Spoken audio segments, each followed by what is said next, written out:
Beri nama pedang ini Naga Puspa. Selamatkan dia.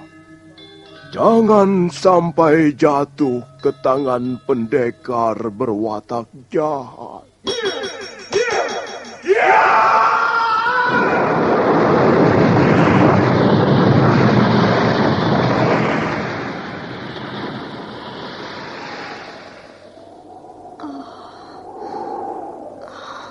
Kakang Kamandanu, kau masih juga tidak percaya bahwa aku mencintaimu. Mesin, maafkan aku, Mesin. Mesin. Mesin!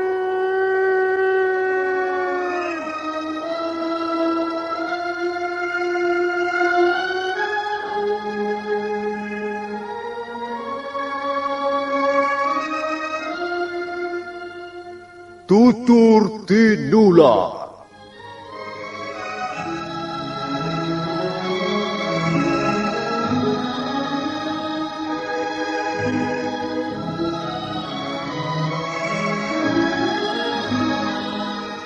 Sebuah sandiwara radio serial, produksi Sanggar Cerita dan Teater Sanggar Prativi. Sebuah kisah dengan latar belakang sejarah runtuhnya Singasari dan berdirinya Kerajaan Majapahit.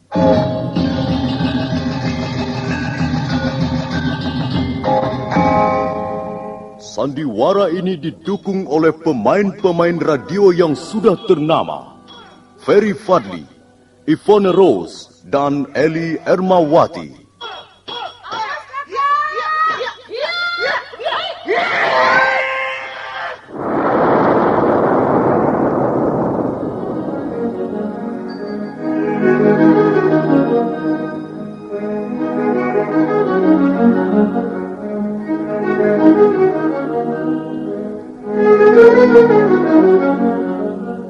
Cerita ini ditulis dan disusun oleh S. Tijab. Teknik dan montase dikerjakan oleh Rudi Tinangon dan Joko SP. Sutradara EWS Yuwono.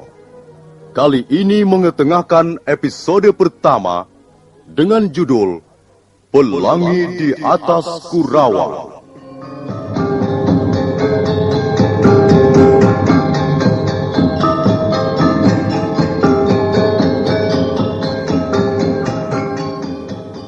Dalam seri yang ketiga ini, didukung oleh para pemain.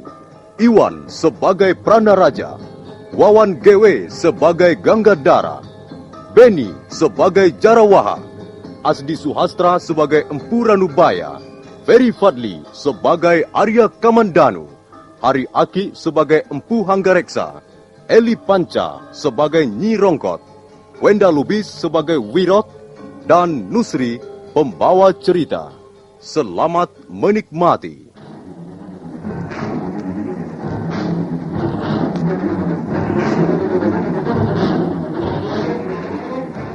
Pranaraja akhirnya turun tangan karena dirasa sikap petani tua itu sudah keterlaluan. Sebagai orang berpangkat yang sedang mengemban titah raja, dia merasa tersinggung dan diremehkan. Kemudian, dia memerintahkan agar Jarawaha dan Ganggadara bertindak.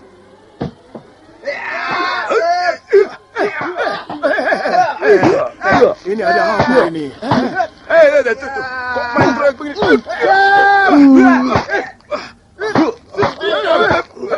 Hentikan! Mundur Jarawaha, menepilah Ganggadara. Si tua bangka ini agaknya punya kepandaian juga, Tuan. Mundur kataku. Pak Tua, jadi kau mau pamer kepandaian di depan kami? Hah? Apa? Aku mau pamer kepandaian? Teman-temanmu itulah yang sok jago.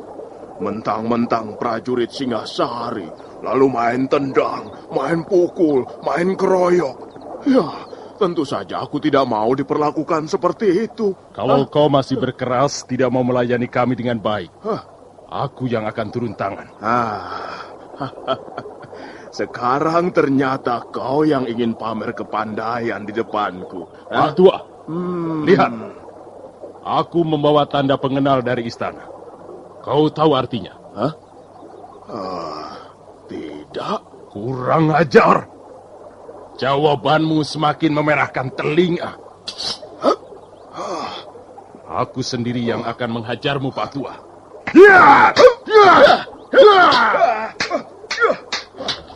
Hati-hati, Tuan. Orang tua itu cukup lincah dan gesit. Diam kau, Jarawaha. Kau telah melawan kami. Dan itu berarti melawan pemerintah Singasari. Terserah. Aku tidak merasa berbuat yang merugikan kalian. Aku bekerja di sawahku sendiri. Kalian yang datang mengganggu aku dan mengajakku ribut-ribut.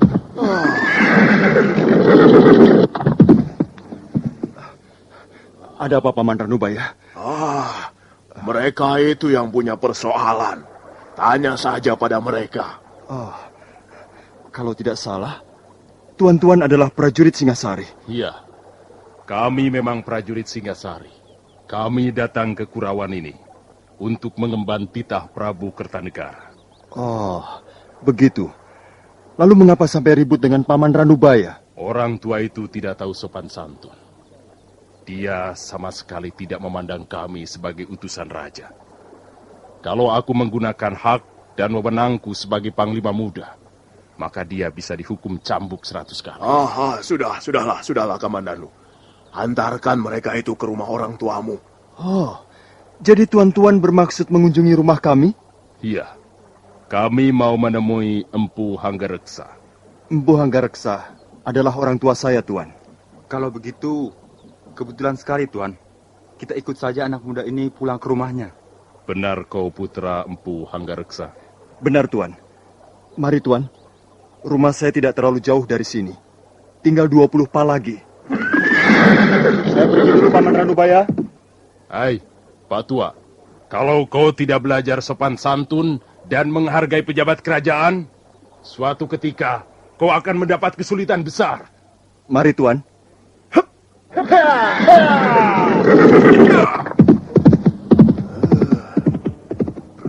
Prajurit Singasari. Apa yang mereka andalkan sebenarnya? Singasari, negeri buatan Kenaro. Aku melihat mendung tebal bergulung-gulung dari segala penjuru. Ya, aku melihat bencana besar akan menimpa dirimu, Singasari.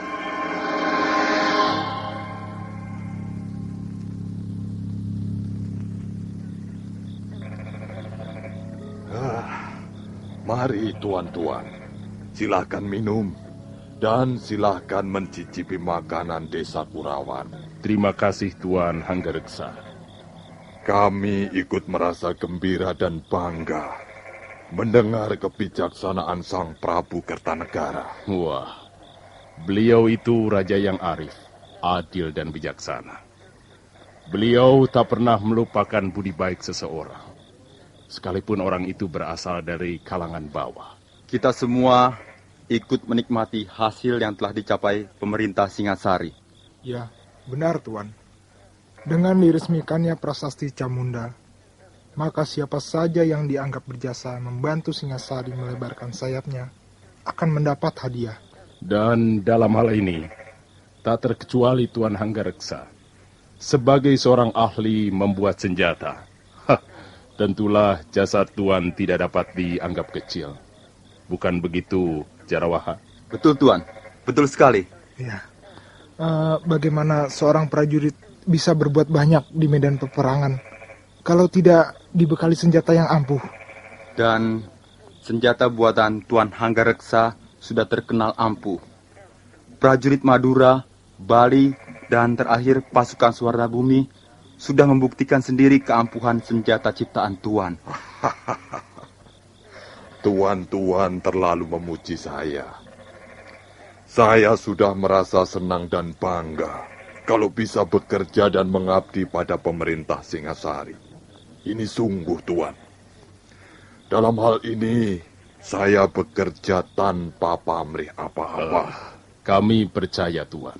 Dan Prabu Kertanegara sendiri juga sepenuhnya percaya pada kemurnian pengabdian Tuan Hanggareksa.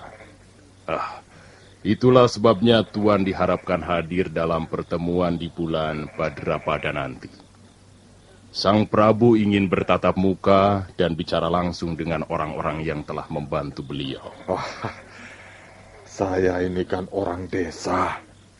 Orang kecil yang tidak punya arti apa-apa.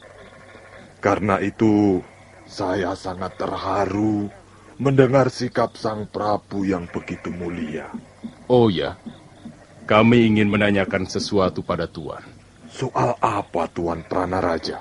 Sebelum kami bertemu dengan Arya Kamandano, putra Tuan, kami sempat bertengkar dengan seorang petani tua yang sedang mencangkul saluran air di sawahnya. Iya, betul Tuan. Wah, orang tua itu benar-benar kurang ajar sekali Tuan. Dia sama sekali tidak takut pada kami, walaupun tahu bahwa kami membawa amanat seorang raja. Ya, di samping kurang ajar, dia juga telah berani menghina pemerintah Singasari. Ini yang saya kira tidak bisa diampuni.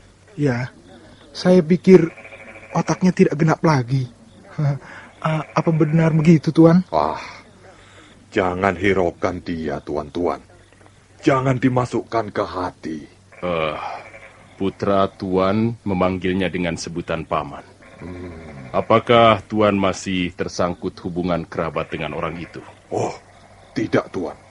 Sama sekali tidak. Dia bukan sanak keluarga saya. Kami dulu memang pernah bersahabat. Tapi sekarang kami tidak pernah bertemu lagi, walaupun masih satu desa. Mungkin benar seperti yang dikatakan Ganggadara. Dia agaknya kurang beres otaknya. Ya, mungkin saja, Tuan. Soalnya saya sudah lama sekali tidak pernah bertemu dengannya. Siapa nama orang itu, Tuan? Namanya Empu Ranubaya. Sudahlah, Tuan. Lupakanlah saja. Dia barangkali tidak bermaksud sungguh-sungguh. Saya jamin, dia tidak akan berani mengganggu tuan-tuan lagi. Baiklah. Maaf, Tuan Hanggareksa. Kami ingin istirahat. Silahkan, tuan-tuan, silahkan. Ruangan sudah disediakan untuk sekedar, merebahkan badan. Maaf, beginilah keadaan rumah kami. Serba sederhana. Ya, maklumlah rumah desa, Tuan. Ini sudah lebih dari nyaman, Tuan.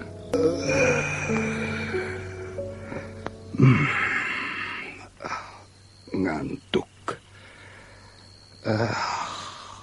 Apa enaknya tidur saja ya?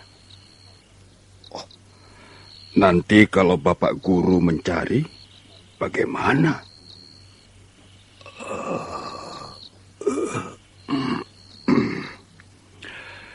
Ya, guruku memang orang aneh, susah ditebak, sukar diketahui apa kemauannya. Tapi, beliau memang guru yang hebat. Dalam hal ini, dalam hal pembuatan senjata pusaka, di seluruh Singasari ini, bahkan mungkin di negeri-negeri lain, kukira belum ada yang mampu menandinginya.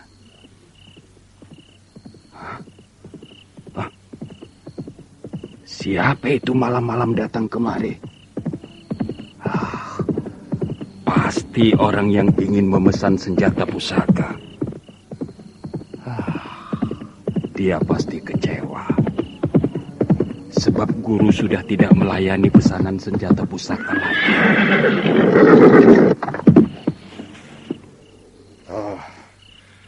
Apakah aku bisa bertemu dengan Empu Ranubaya? Bukankah Tuan... Ya, betul. Aku Hanggareksa, sahabatnya. Apakah kau Wirot? Iya, Tuan. Saya Wirot. Mana Kakang Ranubaya? Apakah aku bisa menemuinya?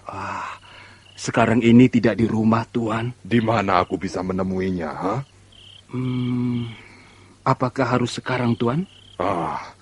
Aku besok pagi sudah harus berangkat ke kota Singasari. Kalau begitu, mari ikut saya, Tuan.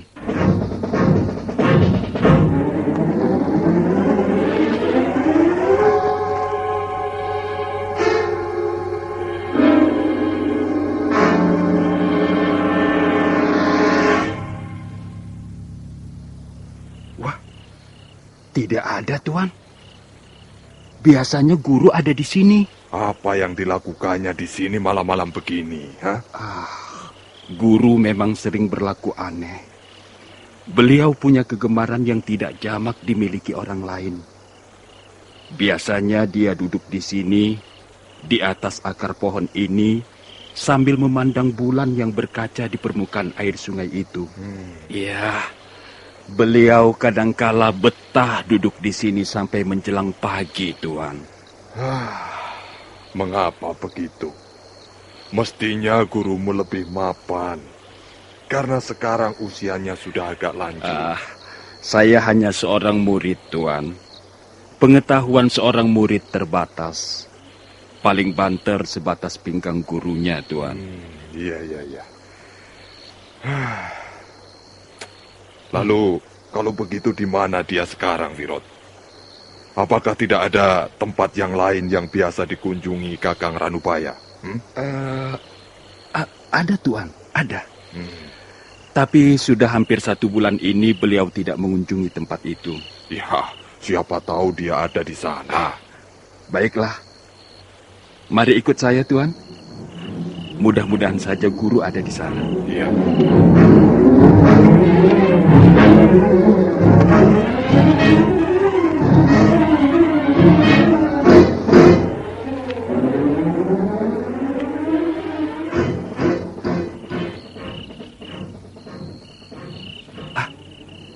Sepertinya juga tidak ada, Tuan. Pintu gubuk sudah tertutup rapat. Gubuk jerami ini milik siapa, Wirot? Milik beliau juga, Tuan. Saya yang membuat. Tempat ini biasa dipergunakan guru untuk menikmati mangkok tuaknya, Tuan. Oh, begitu. Rupanya Kakang Ranubaya sudah bergaul dengan api dalam cawan itu. Iya. Kadangkala beliau mabuk dan tertidur di atas tumpukan sabut kelapa. Kasihan Kakang Ranubaya. Mungkin akhir-akhir ini dia banyak mendapat kesulitan dalam hidup. Rasanya tidak, Tuan. Beliau biasa-biasa saja. Hidupnya sangat sederhana.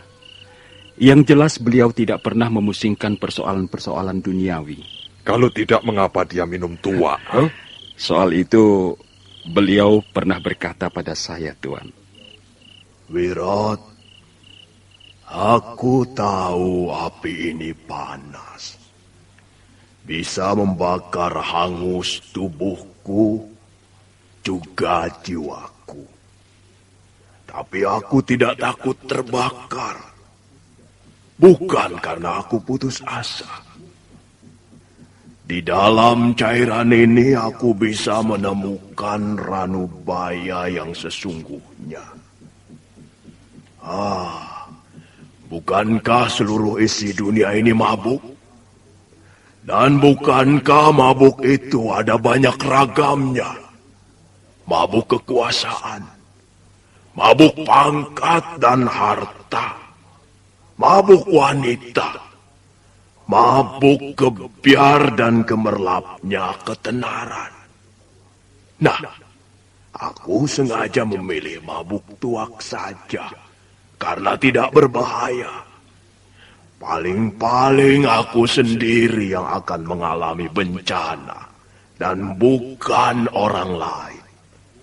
Lagi pula, mabuk tuak murah harganya.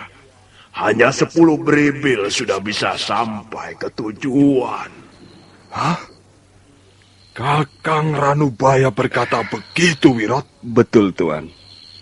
Hal itu sudah lebih dari 10 kali pernah dikatakannya pada saya. pendapat seperti itu tidak benar. Aku tidak setuju. Tapi ini adalah hak setiap orang. Baiklah, sekarang kemana lagi kita harus mencarinya, Wirot? Kemana lagi ya? Wirot, Iya. masih ada tempat lain yang biasa dikunjunginya? Ada, Tuan. Ada. Tapi apa lagi? Tapi saya tidak berani mengantar Tuan ke tempat itu. Mengapa kau tidak berani? Tempat itu letaknya di belakang bukit kecil ini, Tuan. Kalau di mana-mana tidak ada, biasanya guru ada di situ. Ya, kalau begitu antarkan aku ke sana. Tidak, Tuan. Saya tidak berani. Sungguh. Soalnya jalannya gelap sekali, Tuan. Dan angker, Tuan. Saya tidak berani melewatinya malam-malam begini, Tuan. Baiklah, Wirot. Tidak usah kau mengantar aku. Tunjukkan saja jalannya. Aku akan mencarinya sendiri. Tuan, mengapa Tuan tidak sabar menunggu sampai besok? Saya kira besok pagi beliau sudah kembali ke rumah. Tidak, Wirot. Tidak. Aku membutuhkan gurumu malam ini juga. Kalau begitu, baiklah, Tuan. Tuan terus saja menyusuri pematang sawah ini. Sampai di sebuah pohon yang besar dan rindang, Tuan belok ke arah selatan. Iya. Selanjutnya Tuan bisa mengikuti jalan setapak di seputar pinggang bukit. Lalu di mana letaknya tempat yang biasa dikunjungi Kakang Ranubaya? Tuan akan menemukan sebongkah batu yang sangat besar, yang bentuknya menyerupai payung raksasa. Iya. Nah, di belakang sebongkah batu itulah biasanya guru saya berada. Tapi, ya, harap Tuan berhati-hati. Saya khawatir hantu bertopeng itu akan muncul malam ini. Jadi kau takut hantu bertopeng, maka tidak mau mengantarkan aku, begitu? Benar, Tuan. Hantu itu, menurut cerita guru saya, sangat kejam, Tuan. Apalagi bagi orang yang belum dikenalnya dan baru pertama kali melewati daerahnya. Ya, sudahlah. Kau boleh kembali, Wirot. Biar aku temui sendiri gurumu. Sekalian aku ingin berkenalan dengan hantu yang kau katakan itu.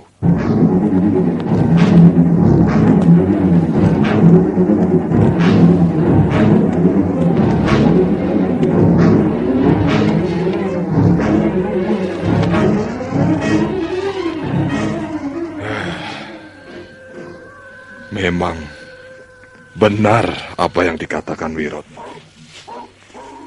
Gelap sekali tempat ini.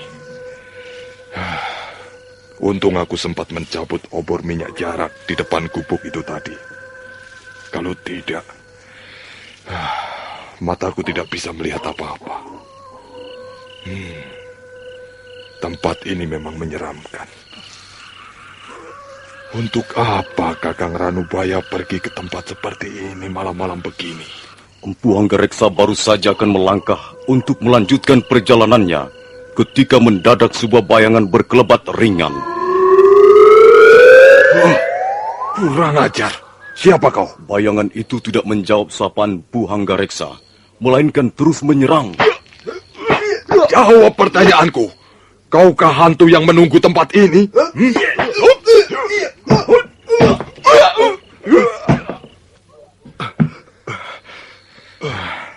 Nah, mau apa kau sekarang? Masih ingin mencoba Empu Hanggareksa? Kau ternyata hantu gadungan. Coba, aku ingin tahu wajah di balik topengmu ini. Empu Hanggareksa sambil menjepit lengan hantu bertopeng, menyingkapkan topeng di wajah hantu itu.